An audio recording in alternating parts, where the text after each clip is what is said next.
Good evening, everyone. Another video today.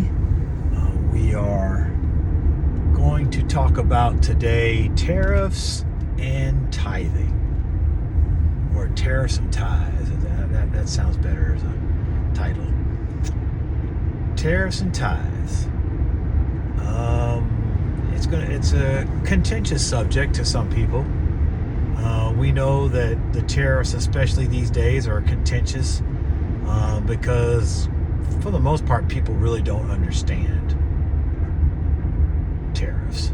They don't understand them. They look at tariffs as a bad thing, which I guess it can be, but it can also be a good thing depending on the circumstance. So, we know that the president has incurred tariffs on multiple countries all over the world, some more than others.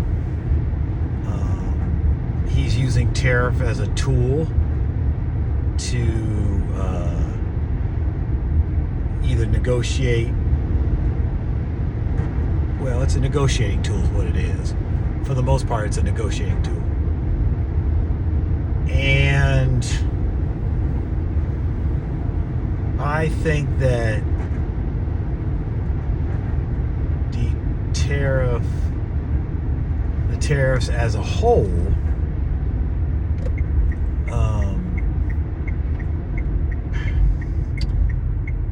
might be a little much. The tariffs that are currently in place as a whole. I, for one, am all for reciprocal because the United States has been used for many decades. And so I have no issues with the reciprocal tariffs. And I think the initial tariffs on Canada and Mexico, again, were another tool to help with the fentanyl and the immigration and whatnot. But I'm all for the reciprocal. Now, the other tariffs, well, I understand why he's doing it.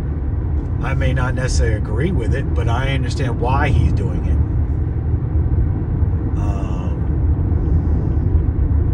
And looks like they're having an effect, so we'll see. And the reciprocal tariffs, the way we're doing them to the other countries, is only about half of what they charge us. And so basically what's happening is that we're making it fair, at least with the reciprocal. We're trying to make it fair with all these other countries because they're profiting from us, but we're not profiting from them as a country. So they're able to sell whatever they want to here, but we're not able to sell in a lot of those other countries. Or they hinder products from being sold there for one reason or another. And so with these tariffs, hopefully that they'll negotiate 0-0 tariff, which would be great, or they'll agree to the reciprocal, and everything will be hunky-dory. But I don't know how this is going to work out. There's been a lot of countries that are now wanting to negotiate. Well, that's good. That means the tariffs have already started to work because now these countries want to negotiate. So that means they're working. The problem with a lot of people that are against it is that they're not looking at it long term. Yes, in the short term, tariffs are going to hurt the stock market. The reason the stock market is doing what it did the last few days is because tariffs affect trade, and the stocks are run by trade. So, of course, the stock market's going to be affected by it. It went up today because of the countries want to negotiate. So the stocks went up about 800 to 1,000 points. Everything, the whole stock market is a roller coaster, okay? So it should have been obvious that the stock market was going to take a hit. It's no surprise and no shock to anybody who has any type of a brain that the stock market was going to be affected. But we as a country need to start looking at things long term. Okay, the tariffs are meant to be, again, a negotiating tool, a way to get other countries to cooperate with us to have real free trade. Because what we got right now isn't free trade. We're paying for it, so it ain't free. Okay. So I have no issues with the reciprocal tariffs. I think they're a good idea. I think us bringing in money from the tariffs to offset not only the deficit, but to potentially get rid of income tax is a great thing. I think it's wonderful. And prayerfully, the administration negotiates with all these countries and we have real free trade that's reciprocal on both ends. So all these folk that are panicking and doing all this other stuff, it's short term, yes, it's going to have an effect, but long term it's going to be a benefit. And that's the way to look at the at least the reciprocal tariffs. Now the other tariffs that are on top of or that were done prior to may be overkill in my opinion. I believe the president is trying to slap more tariffs on China because they're fighting us. And so pretty soon, as of Wednesday, I think it'll be a 104% tariff on China. I don't know if that's going to work or not. We'll see. Again, I'm only in agreement with the reciprocal because that is fair. They're charging us 10, 20, 40, 50, 60, 70 plus % tariff on us, and we're not charging them anything. And the tariff that we are now charging reciprocally is only half of what they charge us. So we're not even charging them the full reciprocal tariff. We're only charging them half. So I have no issues with that. And I think the country is going to benefit from it.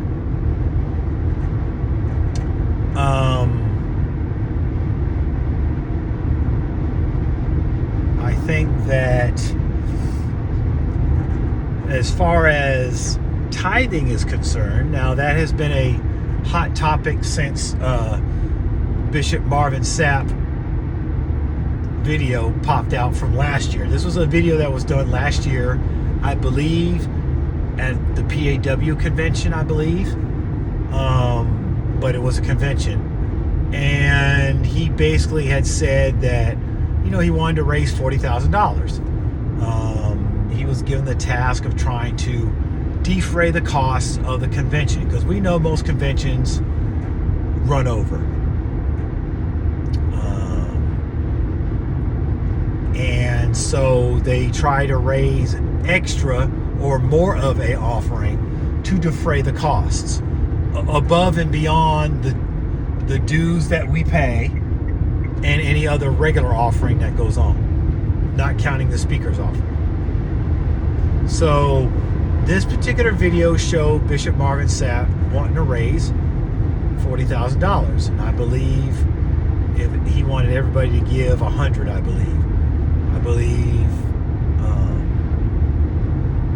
think it was 100. I want to say 20,000 people gave $100, and 20,000 people online gave $100. I believe is what it was.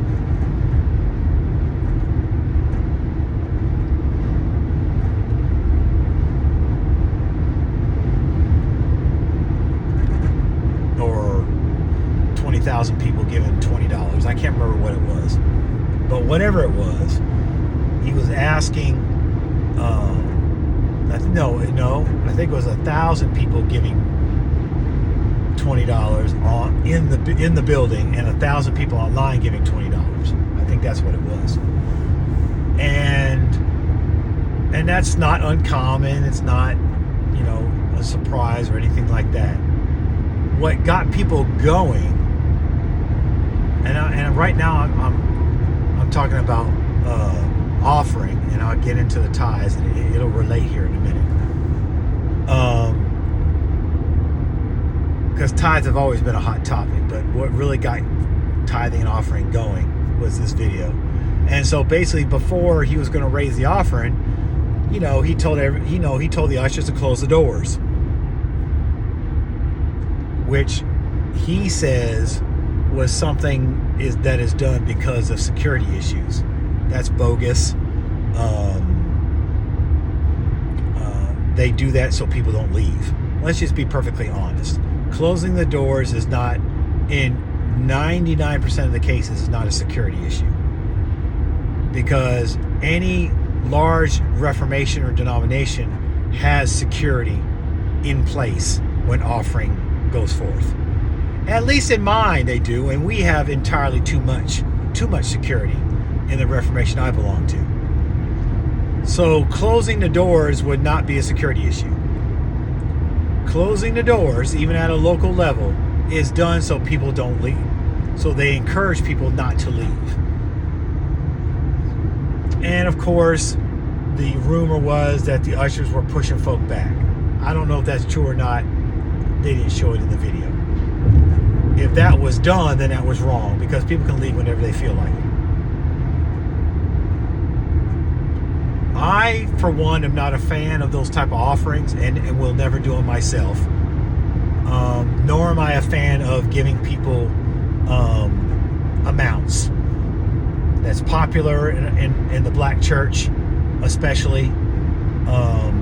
They like to give people amounts, and they use the reasoning of, if you give people amounts, that gives them something to shoot for, or something to, whatever.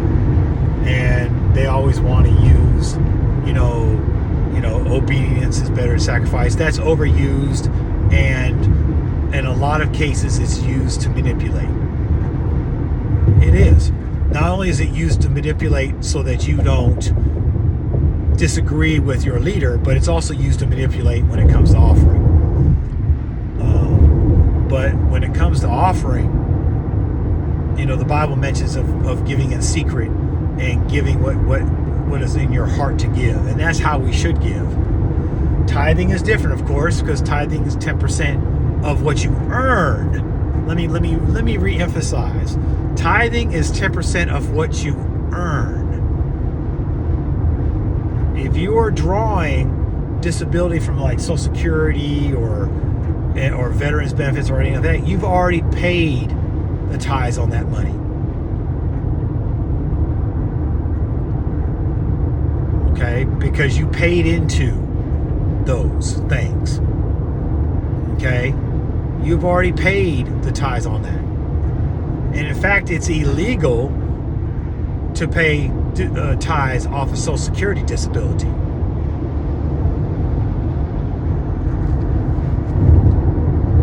So let me reemphasize that again.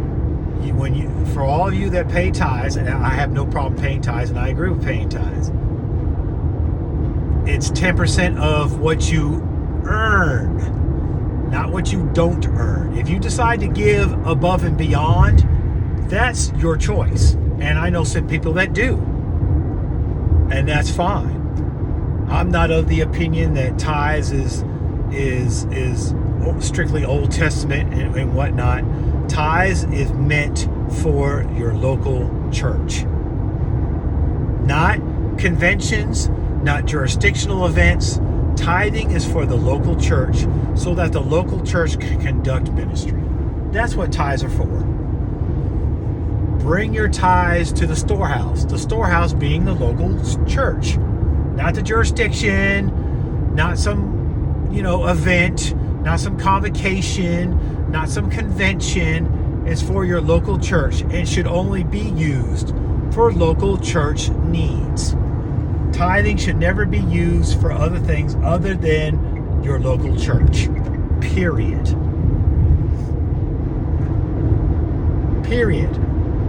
The local church survives off of tithing. And you could say offering as well. But mainly tithing, at least if your members tithe to that particular church. Now, there are many churches that don't tithe, and so they rely on the offering. Okay? But especially for small churches, if you have tithe payers, that small church relies on those few tithe payers to exist, to function, to keep the lights on, to keep the power on, to keep the heat on, the air, whatever it might be. make maintenance, those type of things. Okay?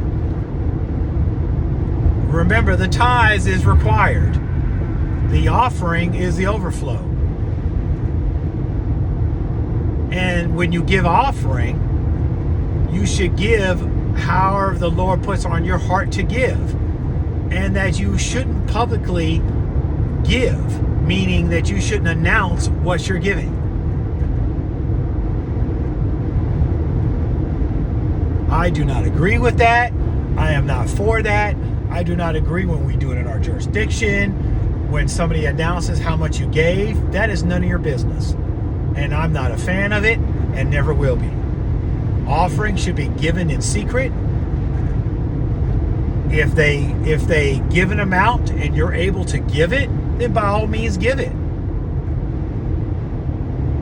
But they don't have to announce that you're giving it.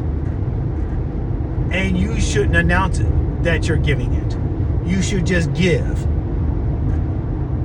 And I always tell people when I do offering, tithing and offering, that give however the Lord puts on your heart to give. Period. And that you should do it cheerfully, because the Bible says that when you give, you should give cheerfully. And then a cheerful giver is a one that's blessed, not a grudging giver. Obviously, the church is going to take your money regardless if you do it cheerfully or grudgingly. But God blesses a cheerful giver. Okay? And so I encourage people to give cheerfully and give what the Lord puts on your heart to give, regardless of the amount. And I was at an event a couple weekends ago where the bishop told, before he even raised the offering, he said, if you want to leave because you know offering is coming, now's the time. Because when we raise this offering, we don't need people moving around. And the way he said it made sense. Because giving is part of the worship experience. Okay? But he said that, look, if you plan on leaving now, that you know offering is coming, go ahead and do it now. Because when we're giving, I just want people to move to give. Meaning if you're paying by credit card, move to the person who has the credit card machine or the square. Okay? And in their church, the usher comes and picks up the offering. They don't go up to the front of the church and give the offering. You know, the old pass it down to the end of the aisle and then, the usher will come and get it unless you're paying by credit card or square. And, or of course, if you're giving online, then you just pull out your phone and give online. That's how most people do it now. I like the fact that technology has assisted in keeping the offering secret, in that, yes, of course, they're going to obviously know how much you gave, but it's not something that's done in the public eye. You just give it and it's done.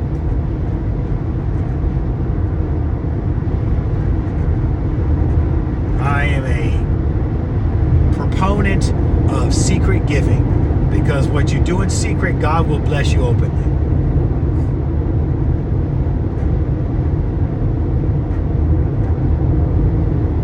And it's not that you're trying to hide, the amount. You're just not trying to announce the amount, nor are you allowing anybody else to announce the amount. That's none of their business. You've given how the Lord has either put on your heart to give or has blessed you to give. Either way, that's how giving should be. And as far as tithing is concerned, tithing is for the local body. And it should only be used for the local body. It should not be used for a district, a jurisdiction, or stuff like that. It's supposed to be used for the local body. And anything that you do financially for the church should be transparent to the members, especially tithe-paying members. There is no reason why you should tell a tithe-paying member that they cannot look at the books or that they cannot find out what the church is doing with the money that they're giving. If your church is telling you that you cannot see the books, then you more than likely are probably belonging to a cult, or that leadership needs to be delivered. Because there is no reason why any church should not be open to and transparent to letting each and every member, especially tithe-paying members, know how they spend the money. Period. Most churches are 501c3, meaning they're a nonprofit, and every nonprofit organization has an obligation to open their books, especially if your church has a trustee board.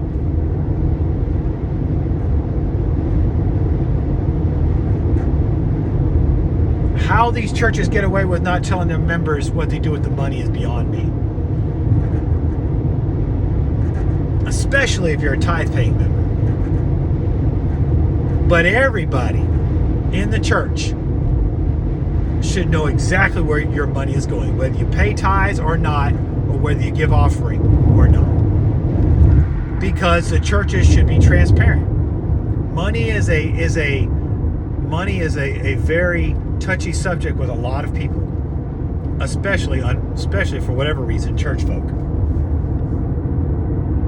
They don't want to give it,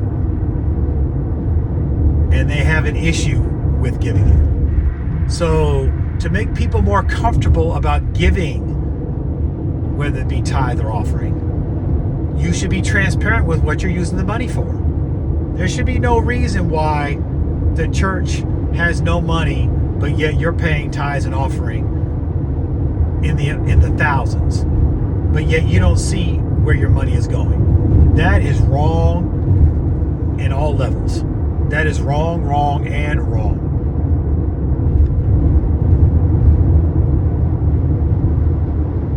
And the only thing you may get from your church is a tithing report for tax purposes. Every church should give their membership a report of how they spend their money. How much do we get in tithes a year?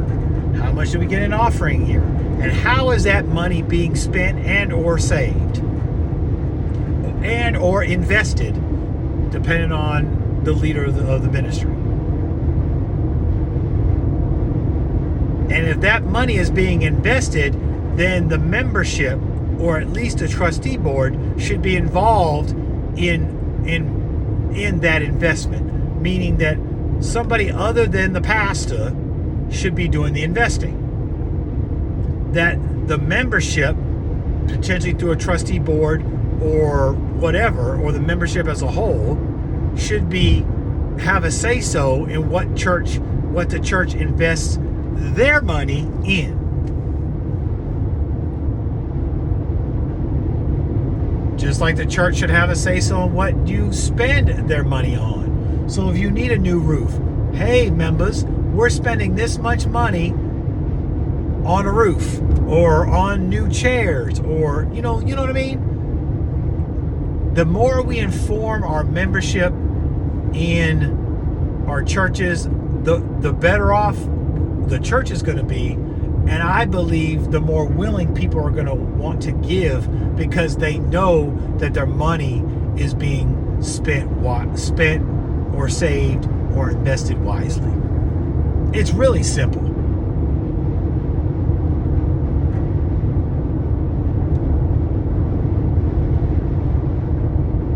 It's very simple.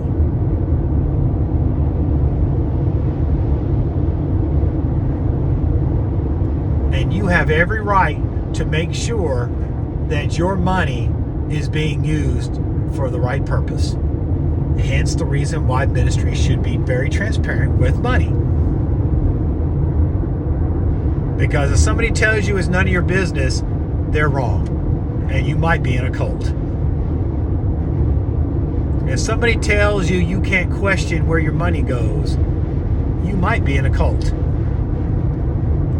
Because only cults don't allow their members to know or say anything. And the leader is the only one that can do anything. That's a cult.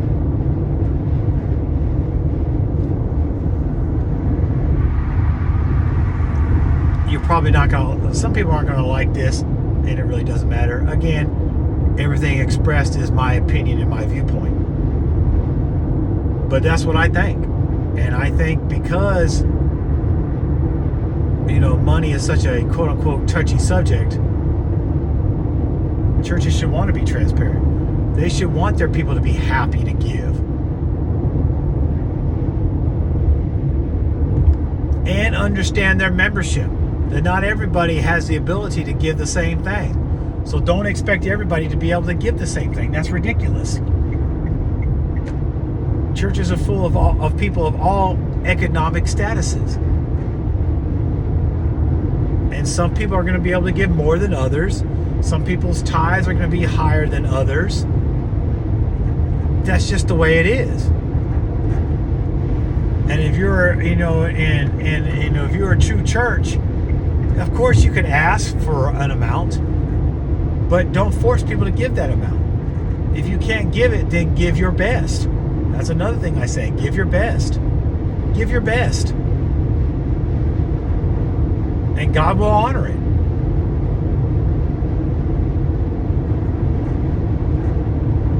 Because if, true churches are going to be taken care of by God, regardless of how much money you might raise on a Sunday. He's going to take care of you. At least that's what you preach to us as members, that God's going to keep you and sustain you. So why can't God keep and sustain a ministry if they don't get the money that they think they need? I'm confused. And since God is not the author of confusion, yeah, we'll just leave it right there. So I understand that tariffs and tithing plus offering may not seem like it connects, but it does, because you're dealing with money. You're dealing with money. And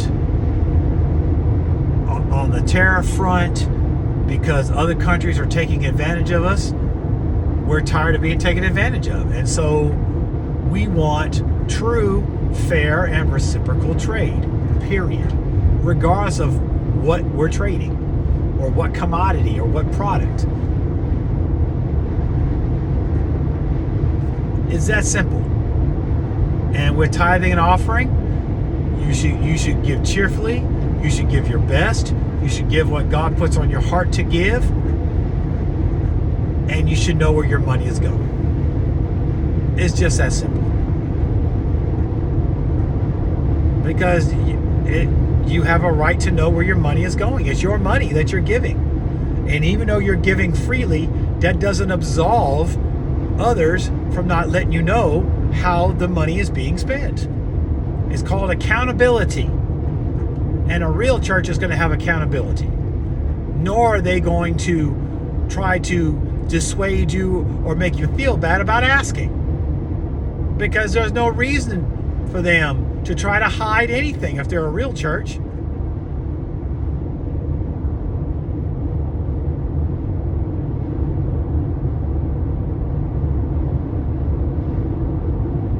So that's my spiel for today, talking about tithing and tariffs through offering in there too. Just thought I'd throw that in there, and just try to encourage people, especially ones that are members of churches, that you may or may not agree with the way offering is done, and you may or may not even agree on tithing, but tithing is a requirement. And if your pastor knows how to talk and knows how to explain things, then they will be able to tell you that tithing is used for the storehouse, which means the local church. Meaning that we as a local ministry use that money to be able to continue to function.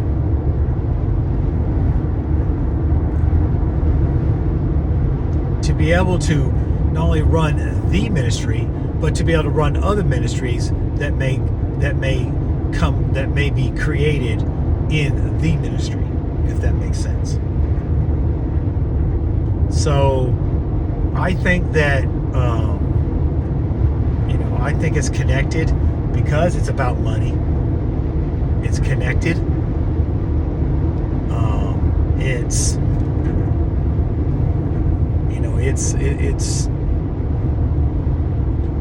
It's a sore subject with a lot of people. And unfortunately, people, when they deal with money, are very short-sighted when it comes to money. And they don't think long-term.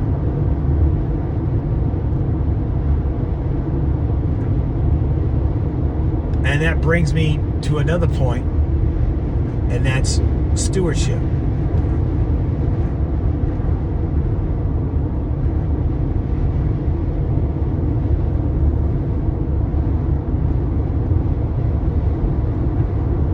Okay, stewardship is not giving.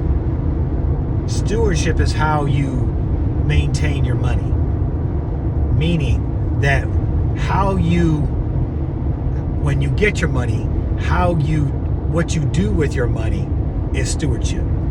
So there are a lot of people that save their money, invest their money. That's stewardship. Giving is not stewardship. Giving is what it is, giving. Okay? Giving is easy if you have something to give, of course.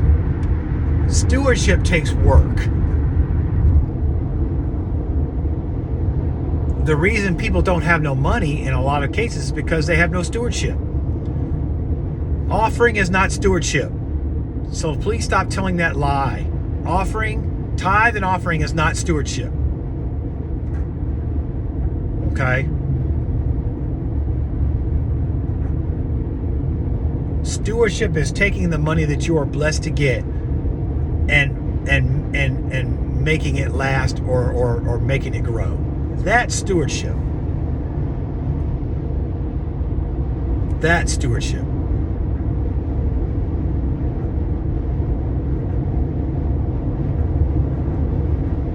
So all these pastors and bishops that tell you that tithing and offering is part of stewardship, no, that's a lie. It's not. Stewardship has nothing to do with giving. Stewardship is about how you maintain the money that God has blessed you with. What are you doing with the money that God has blessed you with? Besides spending it. That's how you become prosperous, is becoming a good steward of your money. And being a good steward of your money is not spending your money just as soon as you get it, which is what a lot of people do. Being a good steward of your money is putting it in savings, preferably a high yield savings. Investing it, whether it be in the stock market or bonds or whatever. That's stewardship.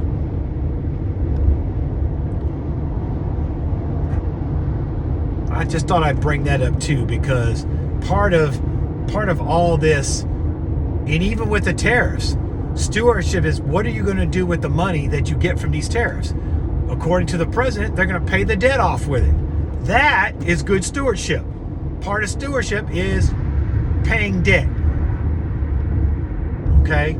Good stewards are not people who owe. They are people who can lend.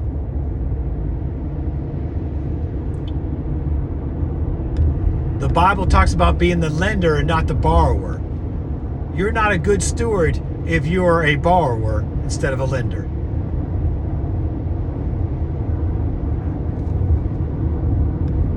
It's just that simple.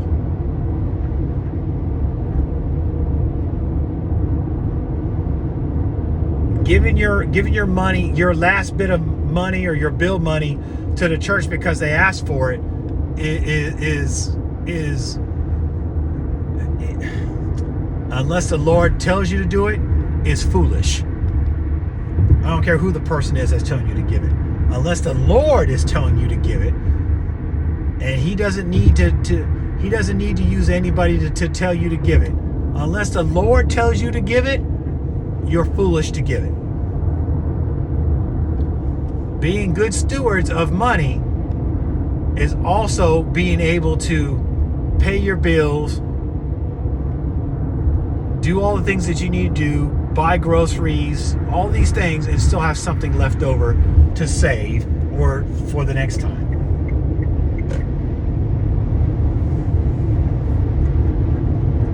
That's just the reality of it. And people aren't going to like this. But that's the reality.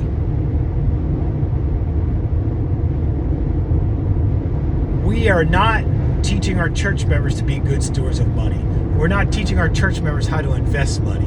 We're not teaching our church members how to save money. Not in a regular savings account because you don't make nothing, but in at least a high yield savings account where you make more interest. These are common sense things that we need to teach our members in our churches, and most of our churches don't teach it.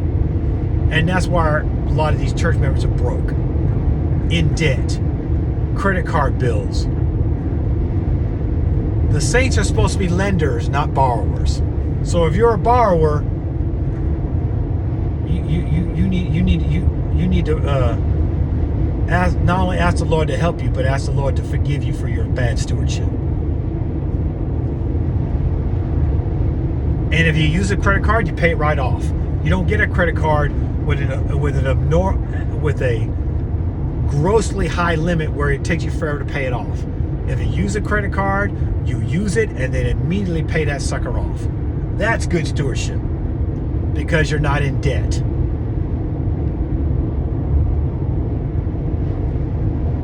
Again, we're lenders, not borrowers.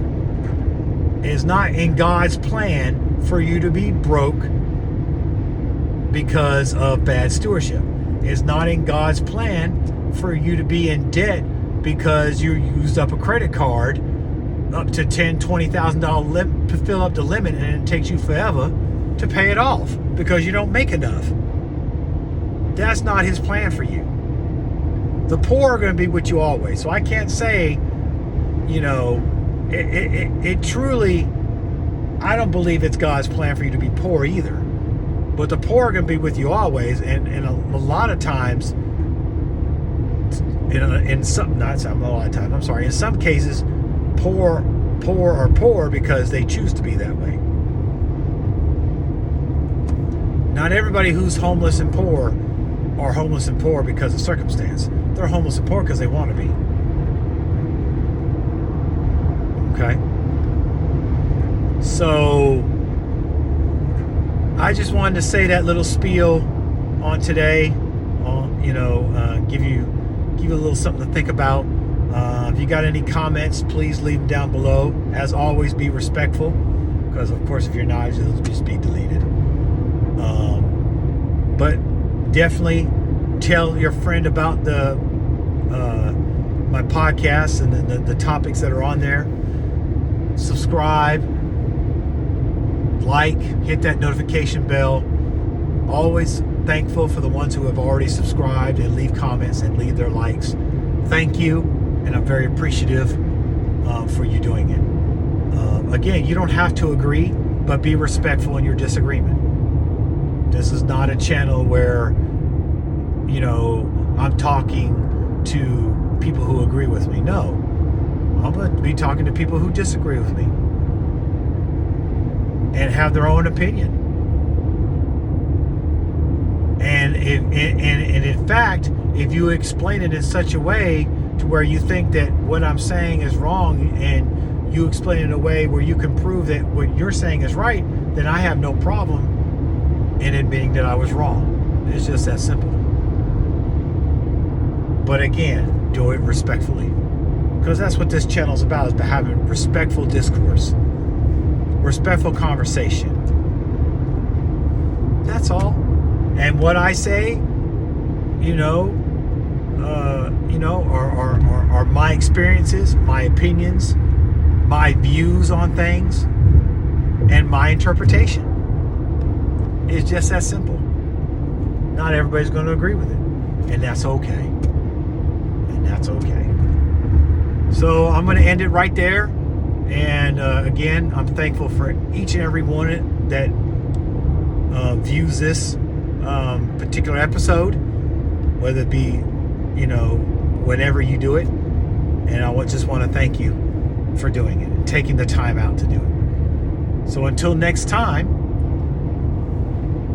we'll talk again on a different subject. God bless you.